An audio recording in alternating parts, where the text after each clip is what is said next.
Hay personas que dicen que educar con corazón es como un nuevo paradigma educativo. Me parece una expresión demasiado amplia.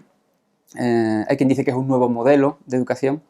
Yo prefiero decir que más que un nuevo modelo es una nueva concepción, en el sentido también de que es una propuesta que quiere generar, sobre todo, no tanto nuevas metodologías, cuanto nuevos modos de presencia, de cómo está el educador, el maestro, el profesor delante de los alumnos.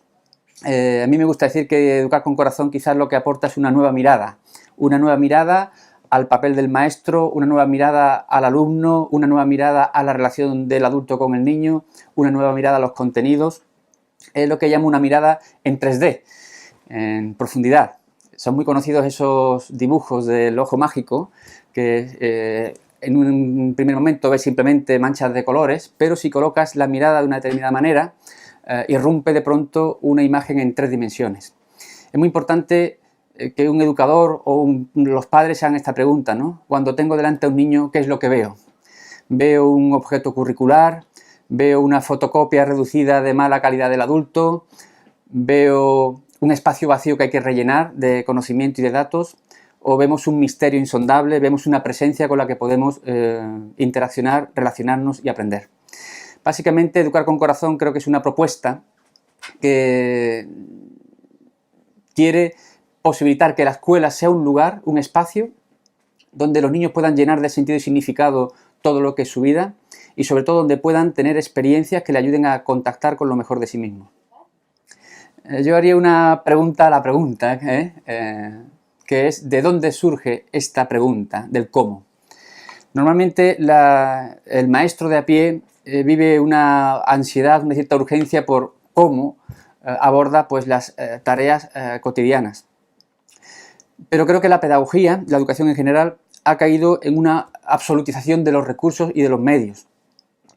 De hecho, se dice que si hay un porqué y un para qué, claro y definido, el cómo brota espontáneamente. Yo creo que en la educación estamos necesitados de una reflexión del por qué y el para qué hacemos lo que hacemos. El por qué y para qué es el horizonte hacia el que un maestro camina. Es el que de alguna manera te va indicando hacia dónde quieres llegar. Desgraciadamente quizás las urgencias, las demandas burocráticas, las presiones que hay en torno al mundo de la escuela hacen que el maestro esté realmente obsesionado por cómo abordar pues, las urgencias de cada día. Pero siento que es muy importante esta reflexión, que es el sentido de lo que estamos haciendo. Hoy se habla mucho del maestro quemado, ¿no? Y yo creo que un maestro no se quema por el exceso de entusiasmo, de pasión, sino por la falta de sentido, de horizonte, de significado en lo que está haciendo. A veces yo suelo resumir, cuando la gente me pregunta el cómo, suelo responder que el recurso por excelencia es el adulto, es el educador. Y que cualquier recurso, cualquier estrategia, cualquier medio instrumental en las manos inadecuadas va a actuar inadecuadamente.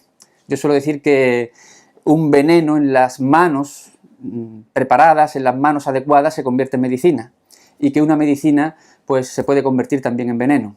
Lo importante no es el cómo, no es el recurso, no es el medio, no es la espada, sino la mano que maneja esa espada y sobre todo el corazón que la dirige. La importancia que tienen las emociones en el aula devienen de la importancia que la emoción juega en la vida del ser humano.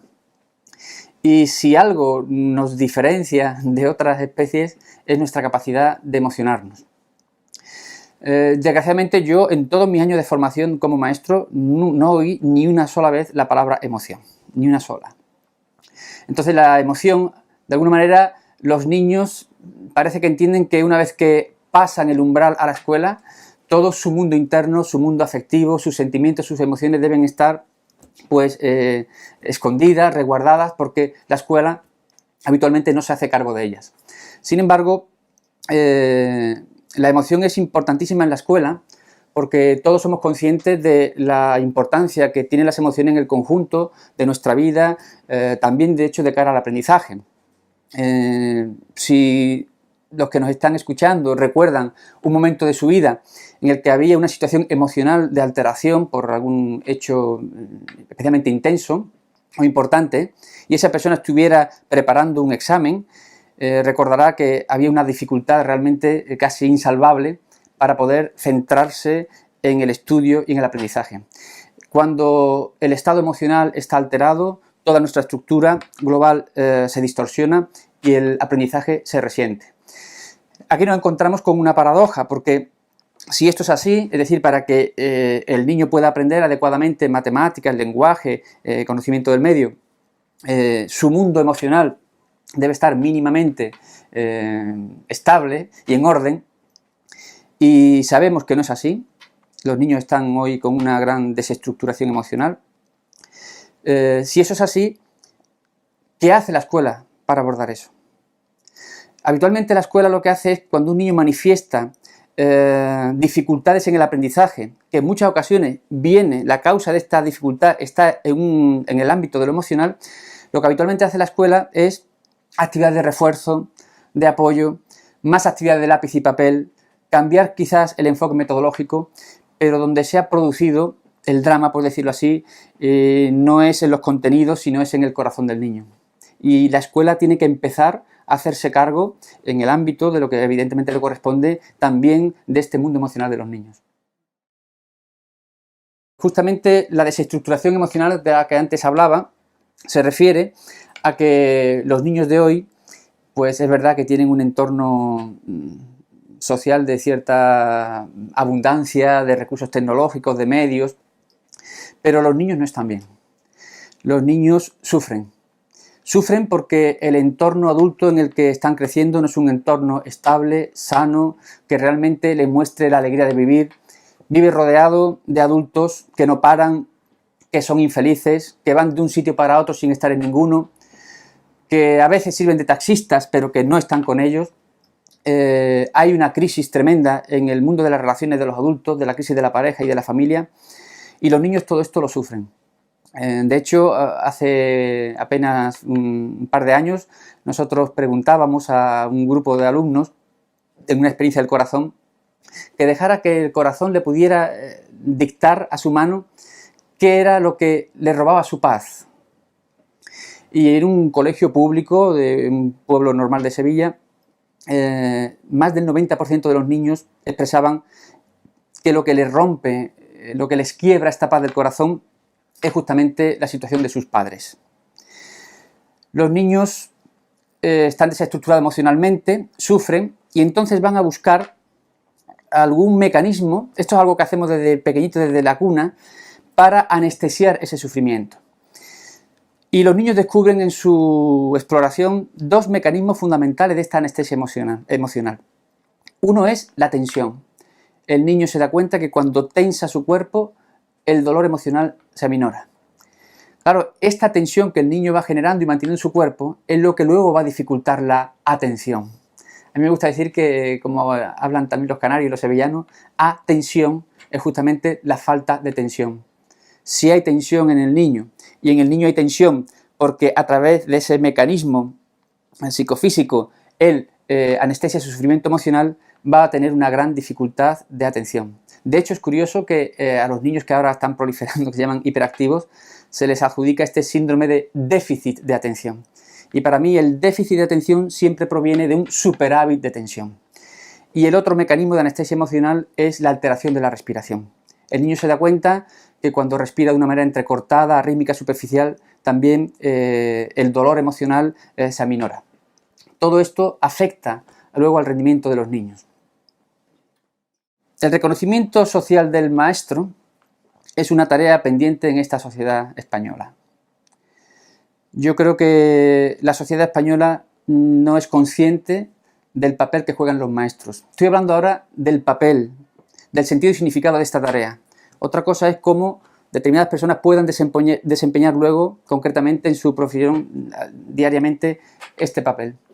Pero una sociedad que fuera sana e inteligente prestigiaría al magisterio y reservaría el magisterio a los mejores, no a los que más saben, sino a los que más aman y más puedan entregarse de una manera honesta como un compromiso vital a esta tarea, no a los más listos, sino a los más sabios. Para mí la escuela tiene que acabar siendo un espacio para la sabiduría. no solo para el conocimiento, porque estamos en la era del conocimiento, pero si al conocimiento no le damos un sentido, si ese conocimiento no lo saboreamos, a mí me gusta decir que el erudito sabe, pero el sabio sabe a qué sabe, lo paladea, y sobre todo, que ese conocimiento que tenemos oriente nuestra vida. Si lo que sé no me ayuda a vivir con más plenitud, a ser más feliz, a generar espacios de convivencia sanos, a generar belleza en los espacios a los que pueda alcanzar mi presencia, pienso que la escuela no está cumpliendo su función. Y este prestigio del magisterio tendría que hacerse de varias maneras. Una primera, en lo que es el acceso a la profesión. Ya tenemos este modelo tan repetido y tan cacareado del modelo finlandés, donde, por decir así, la profesión de más prestigio es el magisterio, es el maestro. Por eso las condiciones más duras para acceder a esta profesión son justamente para el magisterio.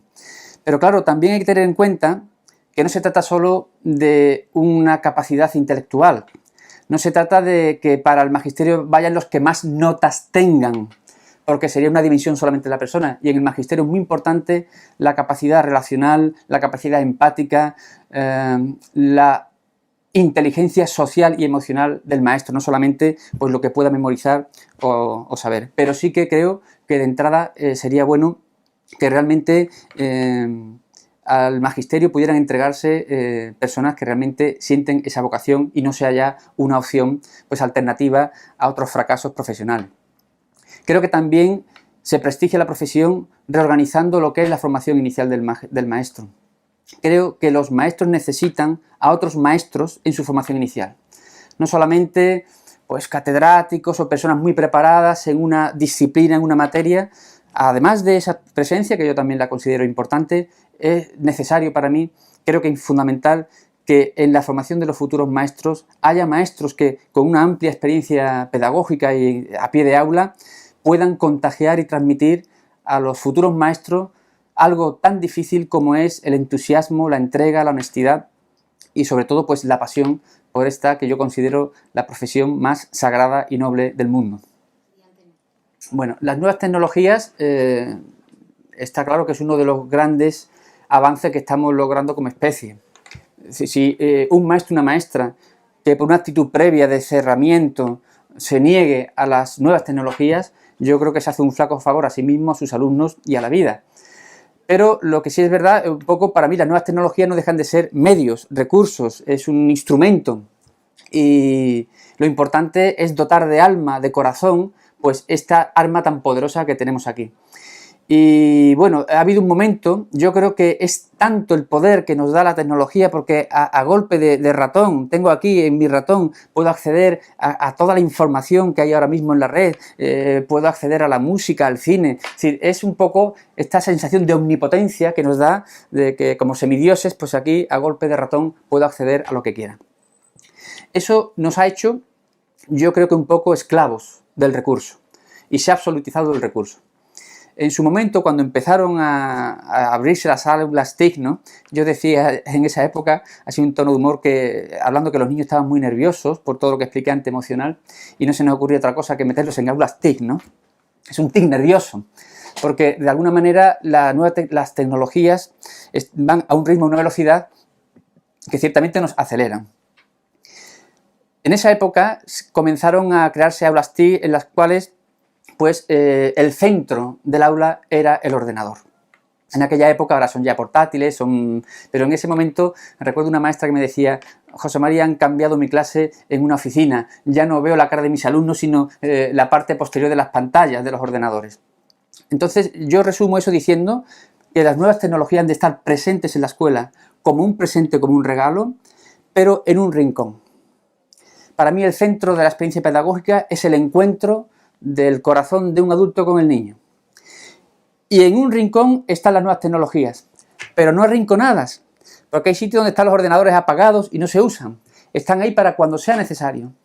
Pero además de lo que es el aprendizaje de cómo se usa el recurso, tenemos que ir educando también en lo que sería desde qué actitud preparar a los niños, no solamente para aprender a usar el ordenador, sino usarlo de una manera consciente, responsable y que realmente sea más un bien que no una carga. Y también a veces yo planteo una cosa, estoy proponiendo que además del aula TIC pues haya un aula TAN como repique de campanas, que consiste en lo siguiente. Prácticamente en todos los centros educativos hay aulas TIC o aulas dedicadas a las nuevas tecnologías. Son aulas donde hay un montón de ordenadores, donde los niños aprenden a navegar por internet.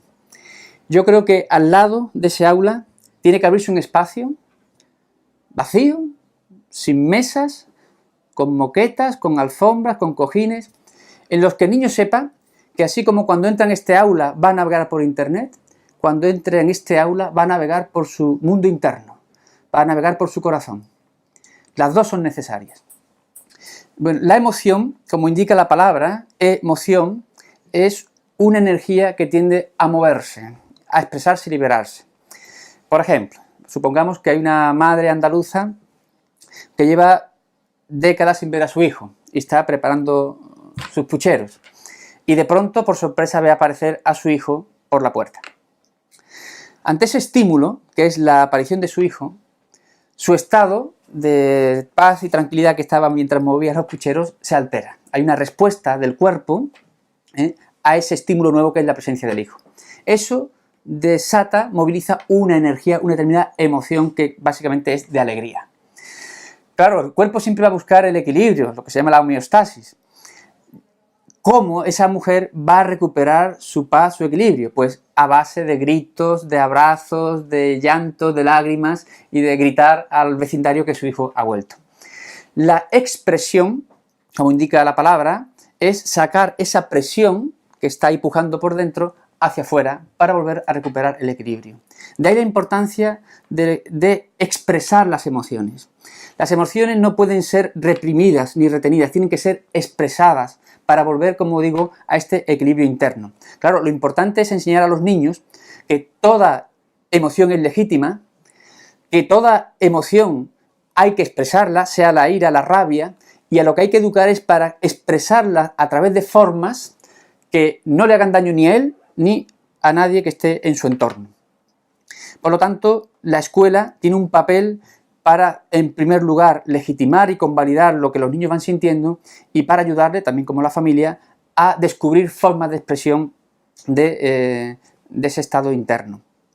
En eso juega un papel fundamental el arte. Yo creo que realmente el arte, el sentido profundo del arte, que se ha prostituido con lo que hemos convertido como todo en negocio, el sentido del arte simplemente es servir de expresión a un alma que necesita pacificarse, que necesita volver a su equilibrio porque hay algo que está huyendo por dentro.